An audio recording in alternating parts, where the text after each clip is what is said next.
In this video, I'm going to show you how to make a super handy quilted glasses case. Now, I think you'll find you'll love to make one for yourself and to make them as gifts. Let me show you how to make one.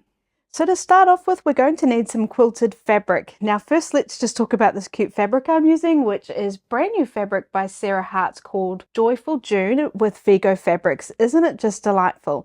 Now, what I'm going to do is I've started with two pieces of fabric that measure 8 inches by 9 inches, one for the main fabric and one for the lining, and then we're also going to need a piece of batting. And then what I'm going to do is just sandwich those fabrics. So I'll take my lining, place that right sides down, pop my batting on top, smooth it out, and then pop my main fabric on top and then smooth that out. Then what I'm going to do is just quilt that. I'm just going to check it's nicely smoothed out on the back too. And a new favorite way for me to quilt is to take my ruler and draw a line to get started. But what I'm using today is this says it on the lid. It's an air erasing sew line pen. So what happens is this is just going to erase over time. Actually, I say over time, but it erases really, really quickly. And I'm just loving it. So I'm using my regular sewing machine today, and I'm just using this pen, and then I've been ruling all my lines. So I'll just decide how I want to quilt this. So I'm just going to do lines and then do lines this way to get a grid. Quilt yours however you like, and then I'll see you back here.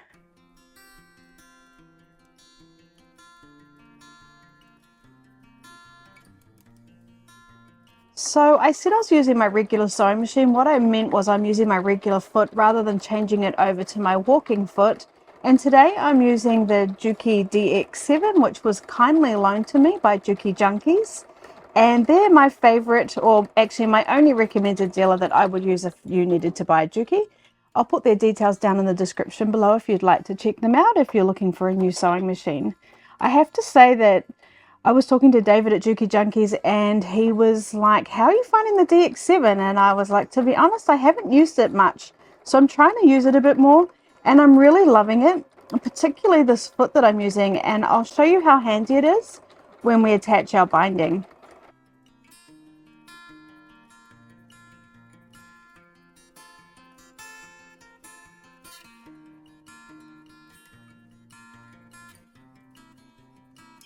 So now I've finished quilting. I've cut the piece to the size I need, which is 7 inches high and 7.5 inches wide. Then what we're going to do is we need to find the center, which measures 3 inches and 1/4. And I'm just going to mark that. We could have just folded it in half and found that center mark. And then I just want to measure on the right hand side, on the side edge here, 1 inch down. Then what I'm going to do is I'm going to take my ruler, and if you'd like to, you can draw a line to make sure it's nice and straight, but I'm just going to cut. I'm lining up the ruler right on that top dot that I did in the center and on this bottom dot that's 1 inch down, and then I'm just going to cut. The next step is to turn it over so we've got the lining side facing you, and we're going to take our binding. Now this binding measures 22 inches long, and then it was 2 inches and 1/4 wide, and then I folded it in half and gave it a press. So now what I want to do is I just want to place it along this whole edge here, and we're going to follow the shape, and I'm just going to cut it off so we've just going past the sides. About 1/4 inch to 1 inch is plenty. So I'll just put that excess aside. We're going to use that. Now what I'm going to do is just line up those edges with the binding and clip. So we've got the raw edges of the binding lined up against the raw edges of our top of our glasses case on the edge that we cut that angle on. Now it is on an angle, so I'm just going to follow along. It's not a bigger enough of an angle to worry that you're not going to be able to sew that nicely.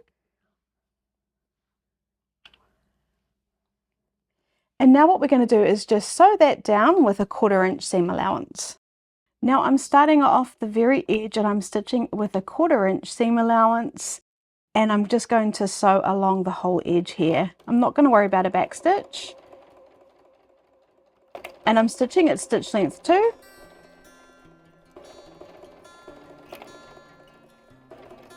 And I'm just doing the best I can to follow that curve that we cut.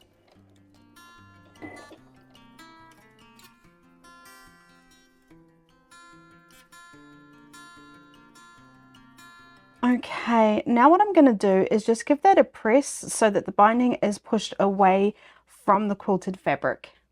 Now, just like regular binding, we're just going to fold that over and clip that down. Again, following the curve, and because it was such a small curve, it's really not going to cause us any issues at all.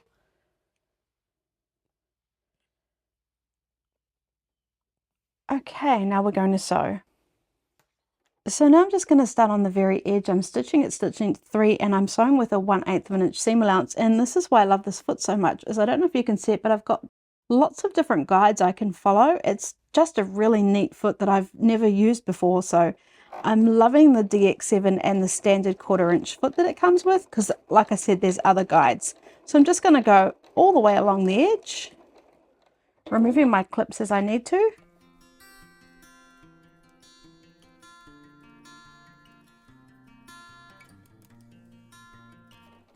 And then coming off the edge, cutting my thread, and then we're just going to cut this excess binding off. So to cut the excess off, I'm just going to take my ruler, line it up on that edge, and then cut it off so we know it's nice and perfect. And I'll do that on both sides.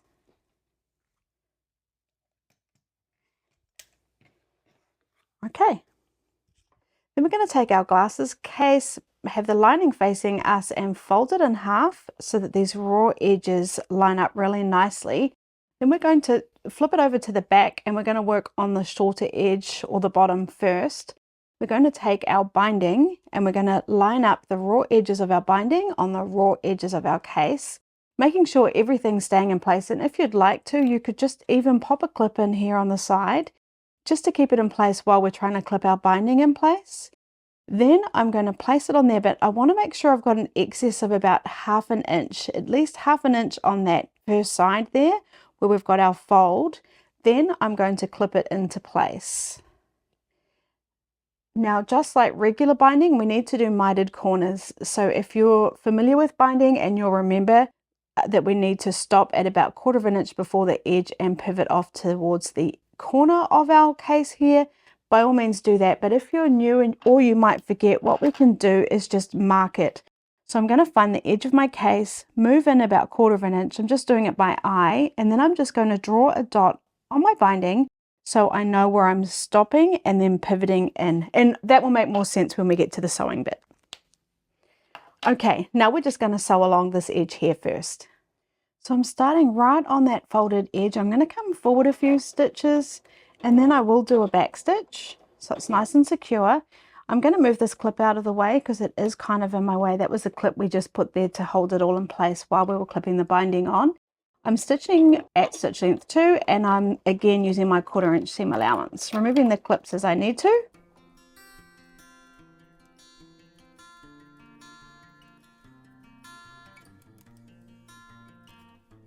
Then when I'm getting to my mark and I can't see it, I could lift my foot up just to check and I can see the dot just right there. Then I know I'm 1/4 inch away from the edge of my case. I'm just going to stop and we're just going to turn our piece or our case and we're going to come off the edge there towards the corner. And that gives us a really nice mitered corner. I'll cut my thread and then I'll show you exactly what I mean. Can you see what we did there? We sewed along and then we got a 1/4 inch away from the edge. We stopped and pivoted and we sewed down towards the corner of our case. So now I'm just going to clip it close with those edges all lined up nicely just while I'm working on this mitered corner here.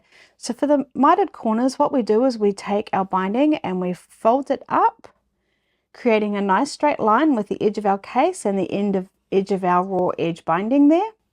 Then we're going to bring it down, but we want to fold it here on the top edge of our case. So we're just going to bring that down. And that is how we do our mitered corners. So now we have a fold here. We also have this binding, all the raw edges lined up really nicely along here.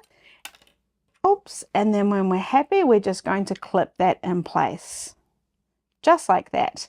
Now what I'll do is I'll clip the rest of my binding and all my edges, making sure all the edges are lined up nicely, and then I'll just carry on until I get to the end of the case.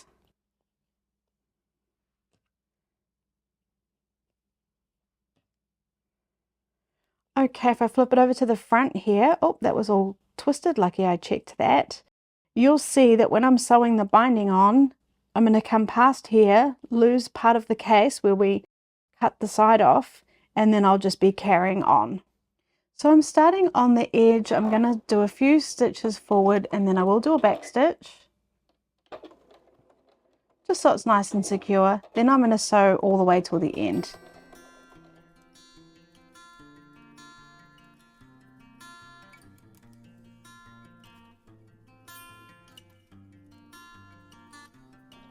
Now I'm coming right up to my edge. When I'm at the edge, I will do a back stitch again, and then I'm going to cut my thread. Okay, we're nearly finished. So first thing I'm going to do is just cut off this excess binding here. We do need excess, but not quite that much. I want it to be about 1/2 inch past the edge of my case here, and it doesn't have to be perfect. If anything, more than 1/2 inch, not less than 1/2 inch. So now what we're going to do is we're going to finish off our binding. And this is a really fun technique if you've never done this before. Now, I actually remembered I've forgotten a step. I think it's best to just give this a quick press, just so that it's sitting really nicely and helps us fold it over and clip it a little bit easier. So I'm just going to press my binding away from the quilted fabric, and I'll be right back. So there we go. I did give it a quick press. I do think it helps. Now what we're going to do with this excess binding is simply fold it over that raw edge there, and then we're going to fold the binding over just like we normally did, and we get a really beautiful tidy finish. So when you're happy with how that's looking, pop a clip in. Then we're just going to carry on and clip the rest of the binding in place just like we normally would. Then when we come to our corner, it almost wants to sit perfectly. So we're just going to fold that just as we have been. And then on this corner, we're just bringing this edge over. Now, if I do it like that, you can see it looks really messy.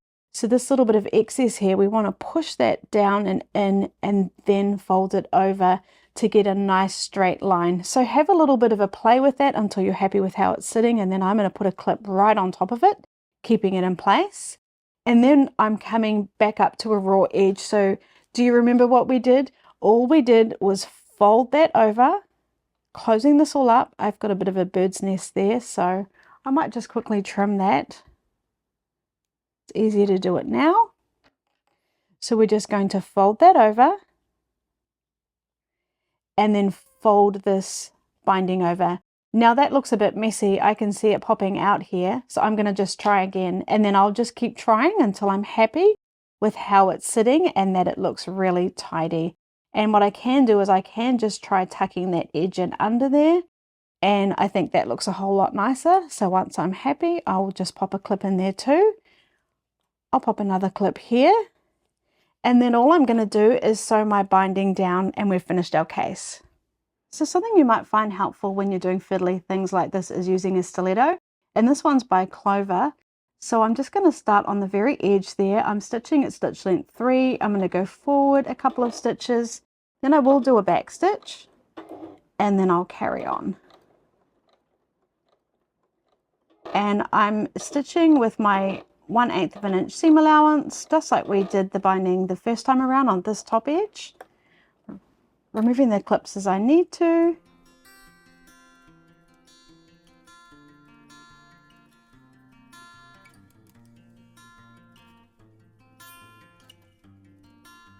Now it can get a bit tricky when we come up to the mitered corner. I'm just going to remove that clip, make sure I'm still happy with how everything's sitting, and then just go really nice and slow.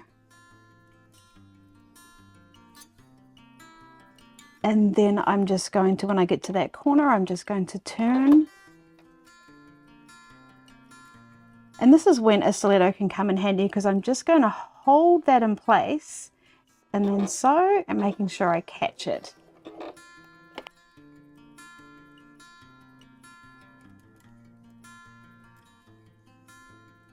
Coming right up to the very edge and then doing a back stitch.